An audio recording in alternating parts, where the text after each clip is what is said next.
আসসালামু আলাইকুম। চমৎকার একটি বিকেল, আর এই বিকেলে আরও একটি ক্রিকেট ব্লগ নিয়ে আপনাদের সামনে আমি হাজির হয়েছি। আজকের ভিডিওতে দেখতে পাবেন ধান ক্ষেতের চেয়ে চমৎকার একটি পিচ, রাকিবের দুর্দান্ত ক্যাচ, মাসুদের অপ্রত্যাশিত বাউন্স, নুরুজ্জামান মোহাম্মদ চাপাবাজি এবং ফাহিমের ইনসুইং বলের রহস্য, আর আমার ব্যক্তিগত ক্রিকেটের প্রতিভা। চলুন আজকের ভিডিওটি শুরু করা যাক।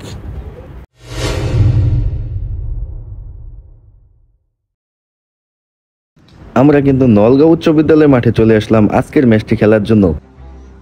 মাঠে ঢুকে পিচের অবস্থা দেখেই পুরোপুরি হতাশ কিন্তু আমাদের রাকিব আর আমাদের পিকনিক টিমের অধিনায়ক আসিফ। দেখুন কি বলে ওরা। কন্ডিশন ব্যক্তিগতভাবে আমার কাছে ভালো লাগেনি। এত দূর থেকে প্রায় আধা ঘন্টা জার্নি করে এসে এরকম একটা পিচ দেখে সত্যি খুবই মর্মাহত। পিচের যা অবস্থা আমি দেখলাম, অবলোকন করছি, তো আমাদেরকে ভুল হয়েছে, আমরা কেউ গার্ড নিয়ে আসি নাই। এসএসএল আমরা টেপ টেনিসে গার্ড ব্যবহার করি না, তবে আজকে গার্ড আনা জরুরি ছিল। যাই হোক, খেলা টস হয়ে গেল, খেলা শুরু হবে।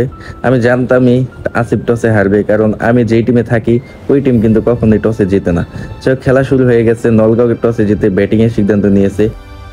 অনেকের মধ্যে প্রশ্ন জাগতে পারে যে আমি আমাদের টিমের নামটা পিকনিক টিম দিলাম কেন। আপনারা খেলাটা উপভোগ করতে থাকেন, দেখলে বুঝতে পারবেন যে আমাদের টিমটা কেনই পিকনিক টিম।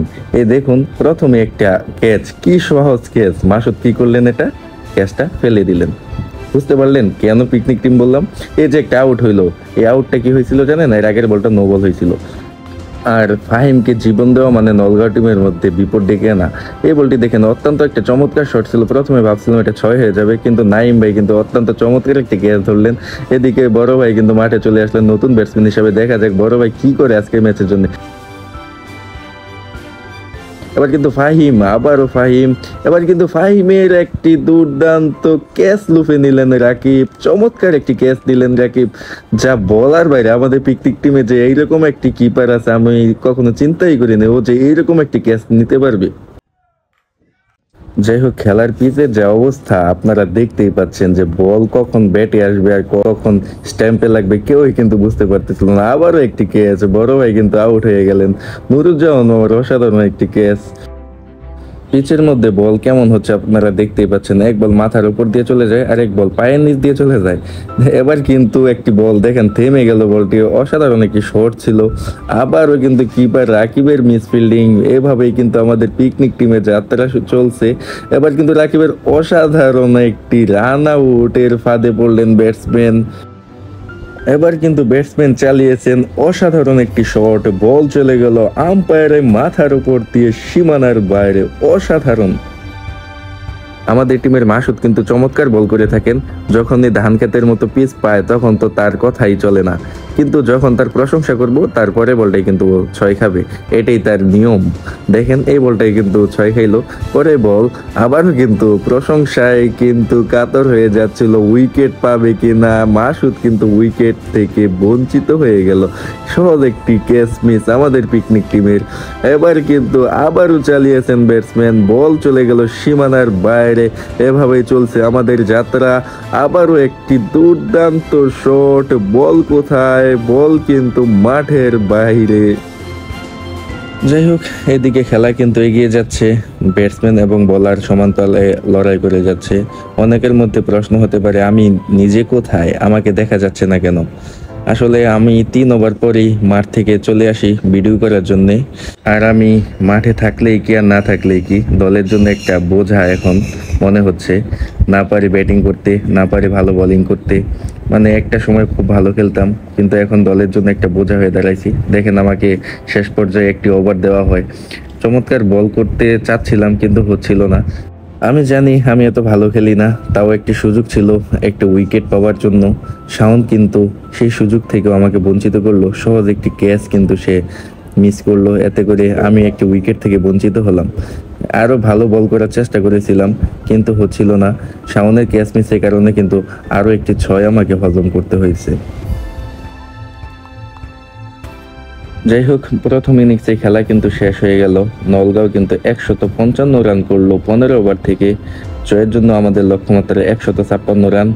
জয়ের লক্ষ্যমাত্রা তারা করতে নেমে প্রথমেই 2 ব্যাটসম্যান আমাদের পিকনিক দলের বারবার ডট বল খেলে যাচ্ছিল। প্রথম কয়েক ওভার থেকেই বোঝা যাচ্ছিল যে এই ম্যাচ আমরা মনে হয় না যে জিততে পারবো, কারণ যে সমস্ত বলগুলো বাউন্ডারি পাওয়ার কথা সেগুলোও কিন্তু ব্যাটে লাগতেছিল না ভালো করে। আমাদের পিকনিক টিমের অন্যতম সদস্য এবং ওপেনার ব্যাটসম্যান হচ্ছে শাওন। সে যে কবে লাস্ট ভালো খেলেছিল আমি নিজেও জানি না। শাওনের ব্যাটিং দেখলে কিন্তু এনামুল হক বিজয়ের কথা মনে পড়ে যায়। এনামুল হক বিজয় কিন্তু বারবার লাইফ পায়, কিন্তু তার ইনিংসটা কিন্তু বড় করতে পারে না। লাইফ পাওয়ার পর পরে কিন্তু সে বিদায় হয়ে বা আউট হয়ে কিন্তু ফেরত চলে যায়। শাওন কিন্তু তার কোনো অংশে ব্যতিক্রম না। আপনারা কয়েকবার দেখেন কি হয় শাওনের অবস্থাটা।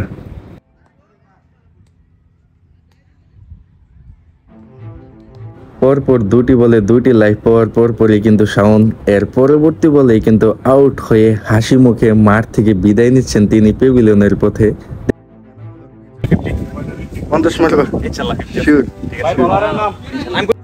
অন্যান্য দলের কিন্তু প্রত্যাশা থাকে যে ব্যাটসম্যান রান করবে কখন কখন ওই রান তাড়া করে ম্যাচটা জয়লাভ করবে, কিন্তু আমাদের টিমেরটা হচ্ছে একটু ব্যতিক্রম। আমাদের টিমের খেলোয়াড়দের প্রত্যাশা থাকে কখন উইকেট পড়বে আর কখন আমি ব্যাটিংয়ে নামবো। তার ব্যতিক্রম আসিফ কোনোভাবেই নয়। আসিফ কিন্তু মাঠে নেমেই কিন্তু একটা চমৎকার বাউন্ডারি মারলেন। পরে এদিকে লোকমান ভাই কিন্তু অত্যন্ত চমৎকার ব্যাটিং করে যাচ্ছিলেন, তার কথা না বললেই নয়। তিনি কিন্তু আমাদের এই পিকনিক টিমের মান যতটুকু রাখার তিনি কিন্তু রেখেছেন। আসিফের কিন্তু একটি চমৎকার শট, বল কিন্তু মাঠের বাইরে চলে গেল। অত্যন্ত চমৎকার একটি শট ছিল আসিফের।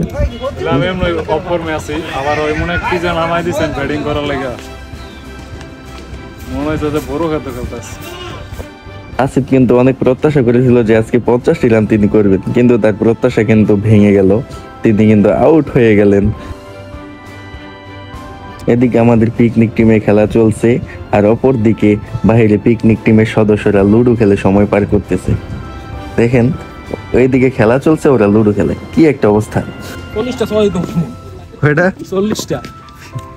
নুরুজ্জামান মামা কিন্তু ডিক্লেয়ার করে দিল, সে কিন্তু আজকে বলে 40টা 6 মারবে, কিন্তু ম্যাচ দেখে যা মনে হচ্ছিল বল কি 40টা বাকি আছে কিনা তাও কিন্তু সঠিক তথ্য কারো জানা নাই, কারণ ম্যাচে 40টা বলও কিন্তু বাকি নাই।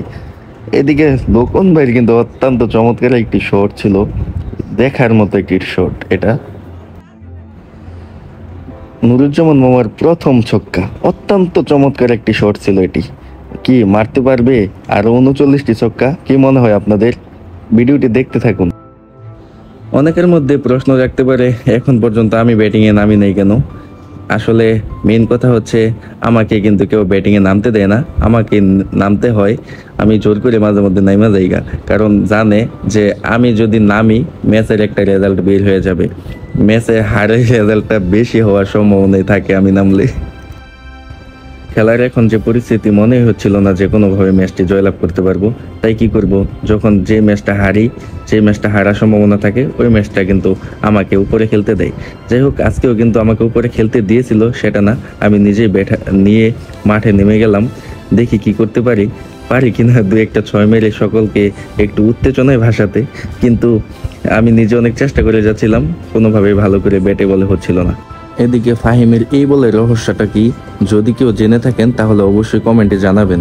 অত্যন্ত চমৎকার একটি বলের মাধ্যমে ফাহিম কিন্তু নুরুজ্জামান মামাকে ফেরত পাঠায়, পাশাপাশি মাসুদকেও কিন্তু পেভিলিয়ন বন্দি করে। অনেকক্ষণ পর আমি স্ট্রাইকে আসি, ব্যাটে বলে করার জন্য খুব মরিয়া চেষ্টা করি, এবং দেখেন অত্যন্ত ভালো একটি শট খেলেছিলাম, নিজের প্রশংসা নিজেই করতেছি। কিন্তু কি হলো, এই বল থেকেও কিন্তু বাউন্ডারি পাই নাই। নিজের জীবন দিয়ে কিন্তু আমি 2টি রান কমপ্লিট করলাম। আমি খেলতে নেমেই বুঝেছিলাম যে এই পিচে আমাকে দ্বারা সম্ভব নয়, যে কোনো সময় আমার উইকেটটা বিলিয়ে দিতে হবে।